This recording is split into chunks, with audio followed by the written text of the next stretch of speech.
Assalamualaikum warahmatullahi wabarakatuh. Ada 7 golongan yang mendapat naungan Allah Subhanahu wa Ta'ala kelak pada hari kiamat. Salah satunya pemimpin yang adil. Mereka adalah imam atau pemimpin yang adil, pemuda yang tumbuh dewasa dalam beribadah kepada Allah, seseorang yang hatinya bergantung ke masjid, 2 orang yang saling mencintai dan berpisah karena Allah Subhanahu wa Ta'ala, laki-laki yang menolak diajak berzina, orang yang sedekah sembunyi-sembunyi, dan orang yang berzikir dalam keadaan sapi hingga meneteskan air matanya, sebagaimana disebutkan dalam hadits yang berasal dari Abu Hurairah radhiyallahu anhu. Dari Nabi Shallallahu alaihi wasallam, beliau bersabda, artinya, ada 7 golongan yang dinaungi Allah pada hari kiamat, pada saat tiada naungan kecuali naungannya. 1. Pemimpin yang adil. 2. Seorang pemuda yang tumbuh dewasa dalam beribadah kepada Allah. 3. Seorang yang hatinya bergantung ke masjid. 4. 2 orang yang saling mencintai di jalan Allah. Keduanya berkumpul karenanya dan berpisah karenanya. 5. Seorang laki-laki yang diajak berzina oleh seorang wanita yang mempunyai kedudukan lagi cantik. Lalu ia berkata, sesungguhnya aku takut kepada Allah. 6. Seseorang yang bersedekah dengan 1 sedekah. Lalu ia menyembunyikannya, sehingga tangan kirinya tidak tahu apa yang diinfakkan tangan kanannya.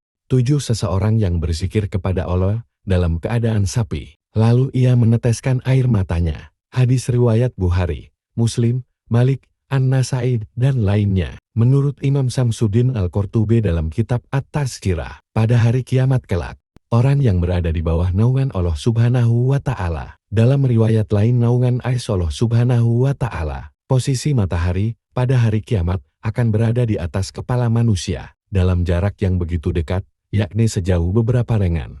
Selain itu, pintu-pintu jahanam akan dibuka hingga angin, dan panasnya berhembus menuju orang-orang yang tidak mendapat naungan Allah Subhanahu wa Ta'ala. Sementara itu, menurut riwayat Abu Bakar bin Abi Ad-Dunya, dari Al-Hasan bin Isa, dari Ibnu Al-Mubarak, dari Abdurrahman bin Yazid bin Jabir, dari Salim bin Amir, dari Al-Miqdad bin Aswad, Rasulullah Shallallahu alaihi wasallam bersabda, pada hari kiamat nanti matahari akan didekatkan kepada manusia, hingga menjadi sejauh 1 atau 2 mil. Hadis riwayat Muslim, At-Tirmizi, Ahmad. Salim berkata, aku tidak tahu, apakah 2 mil itu jarak bumi, atau mil yang digunakan untuk celak mata. Beliau bersabda, matahari itu membuat mereka bercucuran, sehingga keringat mereka sesuai amalannya. Ada orang yang berkeringat sampai kedua mata kakinya. Ada yang keringatnya sampai kedua lututnya. Ada juga yang sampai ke mulutnya, sehingga membelenggunya. Ia berkata,